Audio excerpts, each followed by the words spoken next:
আয়াতটিতে আল্লাহ তাআলা বলছেন যে যারা ইসলামকে পছন্দ করে না, যারা ইসলাম বিরোধী শক্তি, যারা ইসলামের ধ্বংস চায়, তারা চায় তাদের মুখের ফুৎকারে ইসলামের আলোকে তারা নিভিয়ে দিবে। কিন্তু আল্লাহর ফয়সালা হচ্ছে আল্লাহ তার দ্বীনকে, দ্বীনের জ্যোতিকে পূর্ণরূপে বিকশিত করবেন, যদিও এটা কাফেররা অপছন্দ করে। সুবহানাল্লাহ।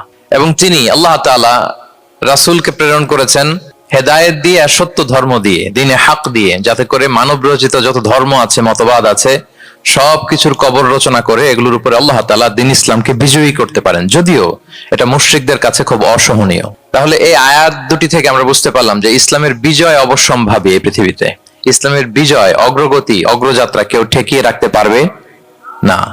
কিন্তু ইসলাম বিরোধীরা চায় ইসলামের অগ্রযাত্রাকে তারা নিভিয়ে দিবে, ইসলামের জ্যোতিকে মুখের ফুৎকারে নিভিয়ে দিবে। আওয়াজ করে বলেন তো, কাফিররা, ইসলাম বিরোধীরা মুখের ফুৎকারে আল্লাহর এই দ্বীনের জ্যোতি বা আলোকে কি কখনো নিভাতে পারবে? বলেন, কোশ্চিনকালেও পারবে না। তারা নানা ষড়যন্ত্র করে, তারা নানা ধরনের চক্রান্ত করে, কুটো কৌশল করে, আমাদেরকে আমাদের ভূমি থেকে উচ্ছেদ করে, আমাদের ভূখণ্ডে বোমা নিক্ষেপ করে, নানা ধরনের ষড়যন্ত্রের ছক এঁকে আমাদের নওজওয়ানদেরকে শহীদ করে, গ্লোবাল সমুদ্র ফ্লোটিলার মতো নৌবহরকে আটকে দিয়ে ওরা ভাবে যে ওরা ইসলামের বিজয়কে ঠেকায় ফেলবে। আসলে কি পারবে? না। আল্লাহ বলেন, আমি ইসলামের জ্যোতিকে পূর্ণরূপে বিকশিত করবো। আল্লাহু আকবার। এটাকে কেউ ঠেকাতে পারবে না। তাহলে ইসলামের বিজয় অবশ্যম্ভাবী।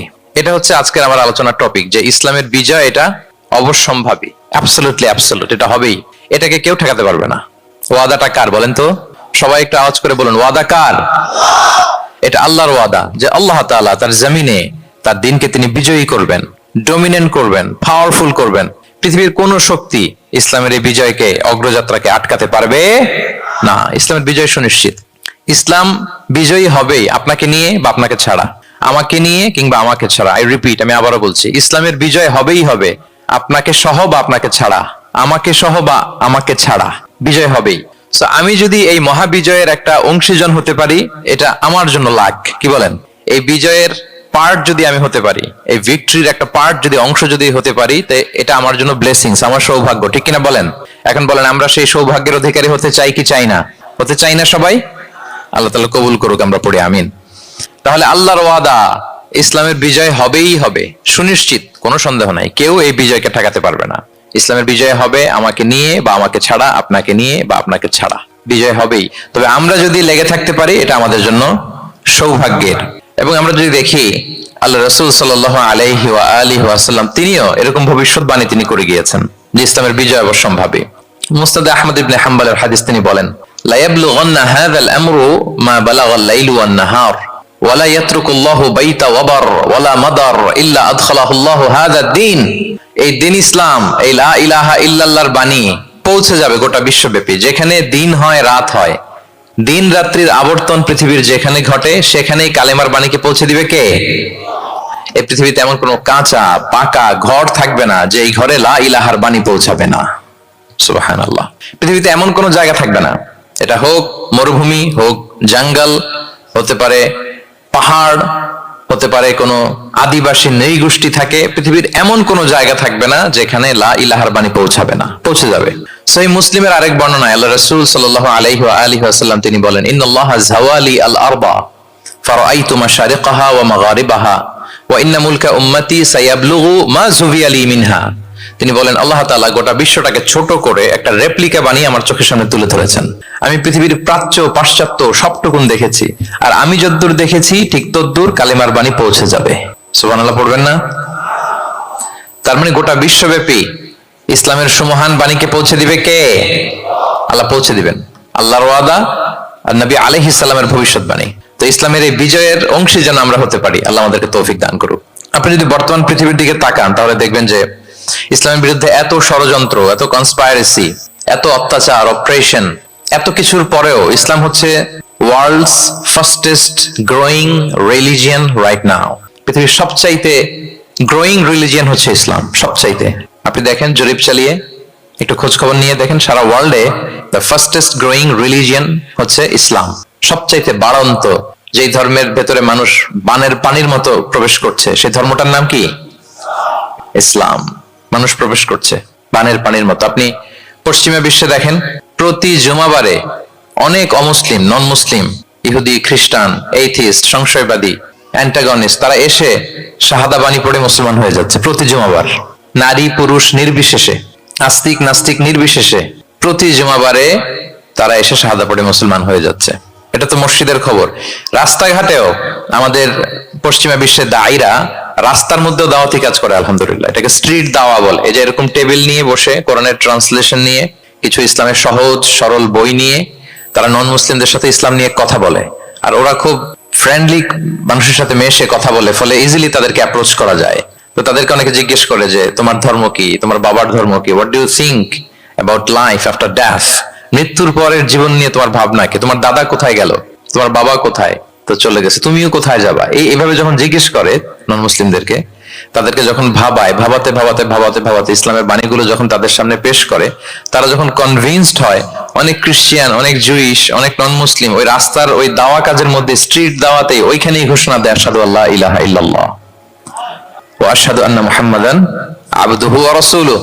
রাস্তায় আধা ঘন্টা দাওয়া কাজের মধ্যেই ওরা কনভিন্সড হয়ে মুসলমান হয়ে যায়। World's fastest growing religion. গোটা বিশ্বব্যাপী এভাবে ইসলামকে আল্লাহ তাআলা ছড়িয়ে দিচ্ছেন, গোটা বিশ্বব্যাপী ছড়ায় যাচ্ছে। কেউ এর অগ্রগতিকে থামায় রাখতে পারবে না, অসম্ভব। তখন কোশ্চেন হচ্ছে, এত এত ধর্ম থাকতে, এত এত ডক্ট্রিন থাকতে, মতভেদ থাকতে ইসলামের গ্রোথ এত বেশি কেন?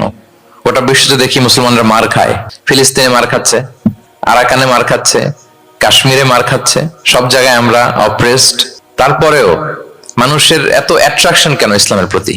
ইসলাম থেকে তো মানুষ ভয়ে ভাগার কথা ছিল। ইসলামোফোব যেভাবে তারা ডিজাইন করেছে ওয়ার্ল্ড ওয়াইড, ইসলামের ব্যাপারে একটা ভীতি যেভাবে আন্তর্জাতিকভাবে ছড়িয়ে দেওয়া হয়েছে, এখন তো ইসলাম থেকে দূরে যাওয়ার কথা ছিল, কি বলেন?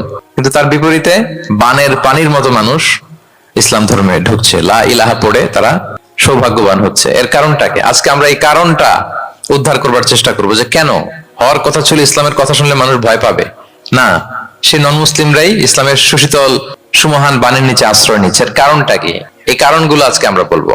যে সমস্ত কারণে ইসলামের এই জয় জয়কার, যে সমস্ত কারণে অমুসলিমরা ইসলামের প্রতি অ্যাট্রাক্টেড হচ্ছে, যে সমস্ত কারণে মানুষ অন্য ধর্ম ছেড়ে মুসলিম হওয়ার জন্য পাগল পাড়া, এই কারণগুলো আজকে আমরা একটু অ্যানালাইসিস করবো। এর মধ্যে এক নাম্বার কারণ হচ্ছে, আমার সুপ্রিয় দক্ষিণ কোরিয়া প্রবাসী ভাইয়েরা, এক নাম্বার কারণ হচ্ছে ইসলাম বা ইসলামী যে মতবাদ, এটা হচ্ছে ভেরি ন্যাচারাল। আমাদের ধর্মটা হচ্ছে ভেরি ন্যাচারাল রিলিজন। এটা খুবই স্বভাবজাত, খুবই স্বভাবজাত, রুচিসম্মত আর কি, পরিবেশ সম্মত, স্বাস্থ্যসম্মত, রুচিসম্মত, স্বভাবজাত। এটা মানতে, শুনতে, বুঝতে খুব সহজ। এটা আমাদের জীবনের সাথে খুব যায়। আরবিতে এটাকে বলে দীনুল ফিতরা। কি বলে? দীনুল ফিতরা, মানে এটা ফিতরাতের ধর্ম। এই ধর্মের উপরই মানুষকে আল্লাহ তাআলা তৈরি করেছেন। এটা যখন সুন্দরভাবে কারোর সামনে প্রেজেন্ট করা হয়, এটা তার কাছে এলিয়েন মনে হয় না, বরং বেশ আপন মনে হয়। এর কারণ হচ্ছে রুহের জগতে আমরা এরকম একটা কনফারেন্সে জয়েন করেছিলাম। সাইয়েদনা আদম আলাইহিস সালামের পৃষ্ঠদেশ থেকে যারা আমরা বনি আদম হয়ে পৃথিবীতে আসবো, তাদের রূহগুলোকে একত্রিত করে আল্লাহ এরকম একটা কনফারেন্সে কভেনেন্ট করেছিলেন, চুক্তি। তিনি আমাদের জিজ্ঞেস করেছিলেন যে আলাস্তু বিরাব্বিকুম, আমি কি তোমাদের রব নই? আমরা তখন স্বীকারোক্তি দিয়ে এসেছিলাম, আমরা বলেছিলাম ক্বালু বালা শাহিদিনা, হ্যাঁ আপনি আমাদের রব। তার মানে রুহের জগতেই আমরা আমাদের রবকে চিনে এসেছি, ইসলামকে চিনে এসেছি রুহের জগতেই। ফলে দুনিয়াতে যখন কেউ সুন্দর করে কোনো অমুসলিমের সামনে ইসলামকে পেশ করে, প্রেজেন্ট করে, তার কাছে ইসলামকে বড্ড চেনা চেনা লাগে, ইসলামকে বড্ড আপন আপন লাগে। কারণ ইসলাম তার কাছে নতুন না, সে তো অনেক আগে ইসলামের সাথে পরিচিত হয়ে এসেছে। সুবহানাল্লাহ। রুহের জগতেই সে ইসলামকে চিনে এসেছে, ইসলামের সাথে একটা ইন্টারাকশন তার রুহের জগতেই ছিল। ফলে দুনিয়াতে যখন চমৎকার ভাবে কারোর সামনে ইসলামকে প্রেজেন্ট করা হয়, ইসলামকে তার কাছে অপরিচিত লাগে না, এলিয়েন মনে হয় না, বরং বড্ড আপন আপন লাগে তার কাছে ইসলামকে। ফলে সহজেই সে ইসলামকে গ্রহণ করতে পারে। তাহলে এটাকে বলা হয় ফিতরাত। ফিতরাতাল্লাহিল্লাতী ফাতারান নাসা আলাইহা লা তাবদীলা লিখালকিল্লাহ। আল্লাহর প্রকৃতির অনুসরণ করো। আল্লাহ বলেন যে প্রকৃতির উপর আল্লাহ তাআলা মানুষকে বানিয়েছেন, আল্লাহর সৃষ্টি কাঠামোতে কোনো পরিবর্তন নেই। তাহলে সবাই এই ফিতরাত ইসলামের উপরই জন্মায়। অন্য হাদিসে আল্লাহ রাসূল সাল্লাল্লাহু আলাইহি ওয়াসাল্লাম বলেন যে মা মিন মাউলুদিন ইল্লা ইউলাদু আলাল ফিতরাহ ফাআবাওয়াহু ইউহাউবিদানিহি আও ইউনাসসিরানিহি আও ইউমাজ্জিসানিহি। মানে সব মানুষ ইসলামের উপর জন্মায়, পরে তার মা বাবারা হয়তো তাকে ইহুদি বানায় বা হিন্দু বানায় বা অগ্নি উপাসক বানায়, কিন্তু তার আসল ধর্ম হচ্ছে ইসলাম। আওয়াজ করে বলেন তো, আসল ধর্ম কি?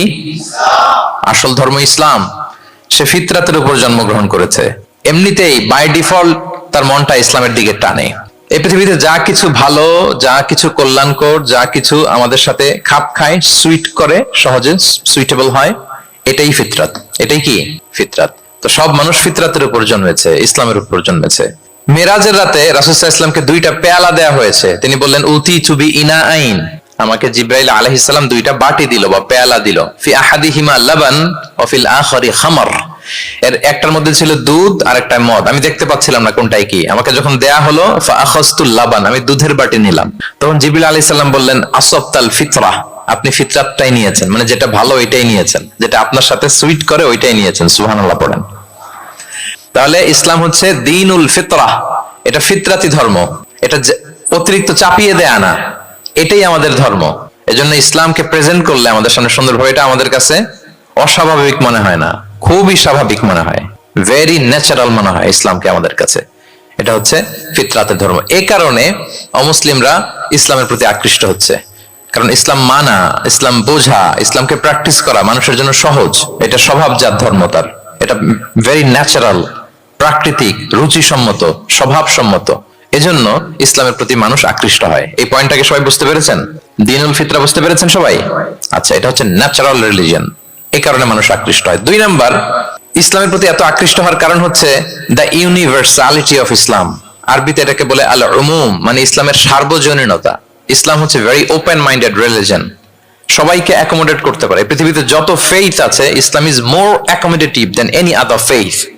যে কোনো ফেইথ বা বিশ্বাসের চেয়ে ইসলাম ভেরি অ্যাকোমোডেটিভ, সবার জন্য খোলা। The door of Islam is open for everybody 24/7। যখনই কেউ আসতে চায় ইসলামে, ওয়েলকাম। একজন খ্রিস্টান ভাই যদি বলে যে আমি মুসলিম হতে চাই, তার জন্য কোনো বাধা আছে বলেন? আমাদের পক্ষ থেকে কোনো না আছে নাকি? আচ্ছা, কোন ইহুদি যদি বলে মুসলিম হব, কোনো সমস্যা? কোন নাস্তিক যদি বলে, কোন পাহাড়ি নৃগোষ্ঠী চাকমা যদি বলে, কোনো সমস্যা আছে? কিন্তু আপনি যদি বলেন যে আমার ইহুদি হতে বড্ড মন চায়, আমি এখন মুসলিম তো, আমি ইসলাম ছেড়ে দিয়ে ইহুদি হতে চাই, ইহুদি হতে পারবে?